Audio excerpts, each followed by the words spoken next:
You ask Tiger to calculate. This deals with linear inequalities with one unknown.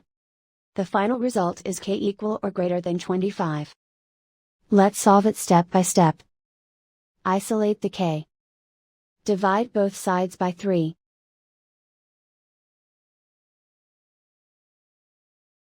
Simplify the fraction.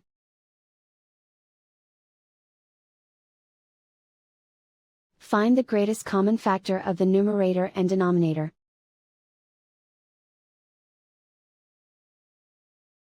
Factor out and cancel the greatest common factor.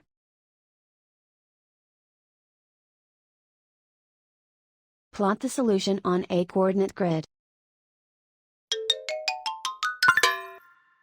And so the final result is k equal or greater than 25.